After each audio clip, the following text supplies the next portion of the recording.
Are you telling the tribunal that you, the second man in the Reich, knew nothing about the extermination of the Jews? দ্বিতীয় বিশ্বযুদ্ধ যখন শেষ হলো তখন Europe জুড়ে ভয়াবহ ধ্বংসের স্মৃতি। ইহুদি সহ কোটি মানুষের প্রাণহানি ঘটেছিল, যা ইতিহাসের অন্যতম নির্মম অধ্যায়।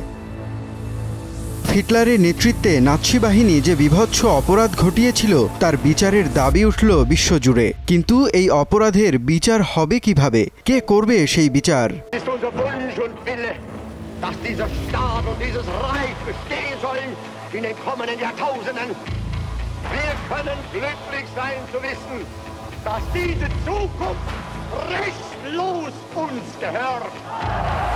তখনও কোনো আন্তর্জাতিক আদালতের অস্তিত্ব ছিল না।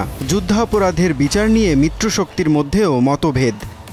কেউ কেউ মনে করেছিল জার্মানির অভ্যন্তরীণ আদালতেই এই বিচার হওয়া উচিত, আবার কেউ বিশ্বাস করত আন্তর্জাতিক পর্যায়ে কঠোর ব্যবস্থা নেওয়া প্রয়োজন। 1945 সালে মিত্রশক্তির সিদ্ধান্তে তৈরি হয় এক অভূতপূর্ব ট্রাইব্যুনাল, যার নাম ইতিহাসে পরিচিত হয়েছে নুরেমবার্গ ট্রায়াল হিসেবে। মিত্রশক্তি বিচার কাজের জন্য আদর্শ স্থান খুঁজতে থাকে। স্বাভাবিকভাবেই বার্লিনকেই বিবেচনায় রাখা হয়। কিন্তু যুদ্ধ বিধ্বস্ত বার্লিনে এমন ভবন পাওয়া গেল না যেটা অক্ষত। মিত্রশক্তির 4টি দেশ, যুক্তরাষ্ট্র, সোভিয়েত ইউনিয়ন, ব্রিটেন এবং ফ্রান্স একত্রিত হয়ে নুরেমবার্গ শহরকে বেছে নেয় বিচারস্থল হিসেবে। সোভিয়েতের আওতায় থাকা নুরেমবার্গের কারাগারের পাশের ভবনটি ব্যবহৃত হয় ঐতিহাসিক বিচার প্রক্রিয়ার জন্য। বিচার কার্যের শুরুতেই 4 ধরনের অপরাধের তদন্তের কাজ 4 দেশ ভাগ করে নেয় এবং অনুসন্ধান শুরু করে কাদের কাদের অভিযুক্ত করা যায়।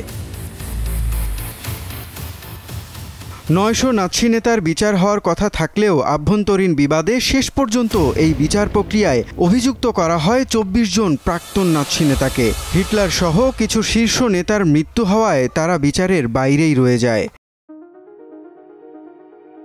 অভিযুক্তদের তালিকা করার পাশাপাশি প্রসিকিউশনের প্রাথমিক কাজ ছিল প্রমাণ সংগ্রহ করা। নাৎসি বাহিনী কিভাবে পরিচালিত হতো, কিভাবে গণহত্যা ও যুদ্ধ অপরাধ সংঘটিত হতো তার বিচারিক তদন্ত শুরু হয়। নুরেমবার্গ ট্রায়ালের বিচারক প্যানেলে 4টি মিত্রশক্তির প্রতিনিধিত্ব ছিল। প্রতিটি দেশ থেকে একজন বিচারক ও একজন সহকারী বিচারক ছিলেন। যুক্তরাজ্য থেকে প্রধান বিচারপতির দায়িত্ব পালন করেছিলেন বিচারপতি জেফ্রি লরেন্স।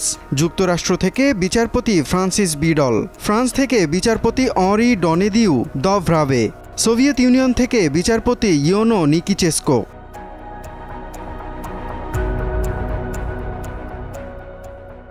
বিচার কার্য মোট 11 মাস ধরে চলে এবং 216টি সেশনের মাধ্যমে অপরাধীদের বিরুদ্ধে আনিত অভিযোগ তদন্ত ও বিচার করা হয়। Wilhelm Göring, on the counts of the indictment on which you have been convicted, the tribunal sentences you to death by hanging. Joachim von Ribbentrop, death by hanging. Julius Streicher, death by hanging. Hans Frank, death by hanging. Defendant Fritz Sauer. বিচারিত প্রধান অভিযুক্ত ব্যক্তিদের মধ্যে ছিলেন Hermann গোরিং, হিটলারের প্রধান সহযোগী এবং লুফটওয়াফের প্রধান। তাকে মৃত্যুদণ্ড দেওয়া হয়, তবে ফাঁসির আগে তিনি বিষ খেয়ে আত্মহত্যা করেন। রুডলফ হেস, হিটলারের উপদেষ্টা এবং ডেপুটি ফুয়েরার, তাকে আজীবন কারাদণ্ড দেওয়া হয়।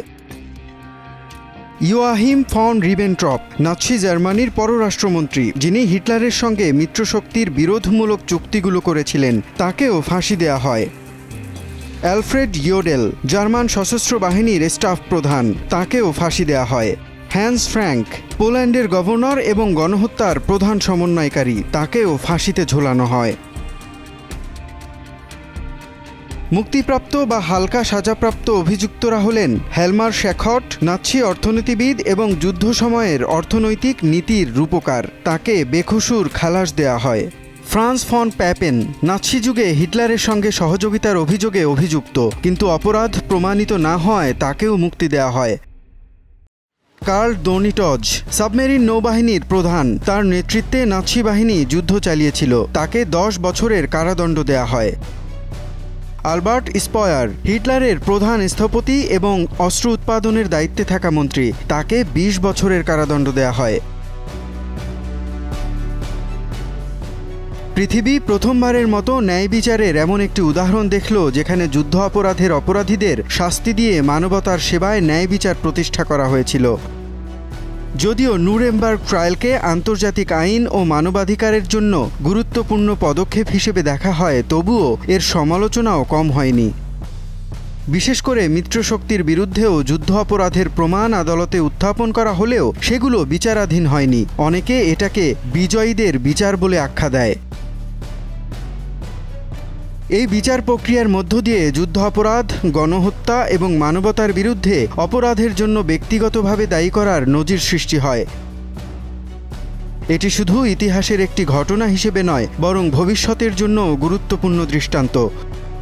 রাষ্ট্র যদি ক্ষমতার অপব্যবহার করে মানুষকে নিপীড়িত করে, তাহলে এমন বিচার পুনরায় হতেই পারে। মুনিম রাব্বি, যমুনা নিউজ।